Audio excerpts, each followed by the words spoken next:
What's going on, you guys? JT here, precisionstriking.com, and I'm back with Nate Bauer Fitness. Now, today I want to show you a few ways that you can cut an angle to the right using a drop step. Now, this is some Tyson-esque kind of stuff, but also more recently you'll see Lomachenko working this sort of drop step, and I'll show you a video clip. I'll leave that in the video where you can check that out. So not only am I going to show you how to work this drop step, but a few things to take in mind or keep in mind when you're executing it, and also a few different ways that you can set it up so you don't just have one option. You have a variety of options that you can go to when setting this up. So let's get into it.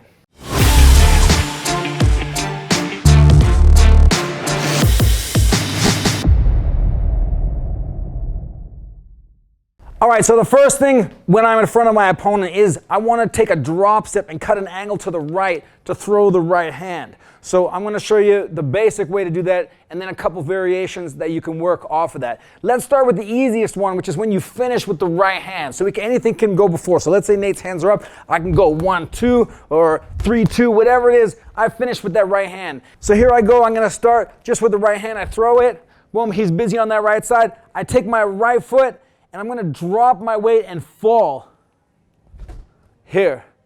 Okay, so you see how that works? Let me go again. Okay, and I'm going to fall. So I don't need to push. I don't need to do anything fancy. Now, the key to that is when I have that right foot out there, it takes me further off the angle than if I just slip. So, for example, if I'm in front of Nate and I throw the right hand and I slip, I'm still here. But watch, when I take this right leg and I drop it out, I'm further out on the angle. Okay, so I'm trying to set up that angle, eliminate his options because I'm gone. So here I go, just easy. I go 2, and I fall. Now here I am. I'm really close to the side of him. I'm on a good angle. Two things you want to keep in mind when I throw this right hand counter. He may have thrown something before that to counter me as I was coming in. Once I get to this position and I want to throw the counter, I don't want to rise up.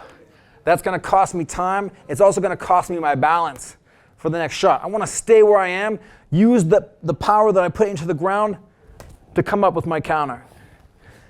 Next thing that you want to keep in mind is that when you throw that, you want to turn the hand over. When you're close, it's very hard to execute that straight right and get power because that power doesn't happen until the end of the punch. I need to start that torque early. So what I do is I take my punch and I turn it over like this. This motion is what's going to get you the power from close. So here we go. I go 1, 2, and I'm going to just throw the right hand. I'm going to go again. One more time. Okay, so let me break it down for you slowly. Here I go. I throw the right hand. That sets it up. I drop. Here I am. See this right hand? I want to turn it over because if I throw it straight, I'm going to go here. If I loop it, often it's hard to get power from a straight shot in this close range. I got to get that turnover, boom, and I'm here. And another thing too, as soon as that foot goes in the ground, stay there, bam. I'm right there.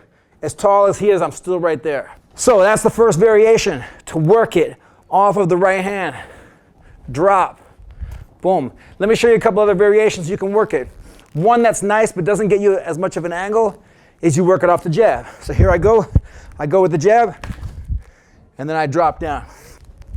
This is a little bit harder to pull off because you got to understand your balance. I go slow, I go with the jab. This back foot when it comes in, here, boom. So I work it fast. Okay, I work it fast again. I work it fast again. Here I am. So that's another one off the jab. Let me show you a slow motion one more time. Boom, and I'm right there.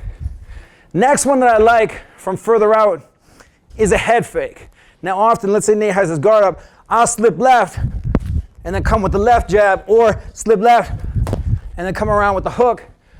So I want to fake that. I use that weight and that little fake to make him think I'm going this way. I use that weight to go that way. Okay, so here I go, I fake it.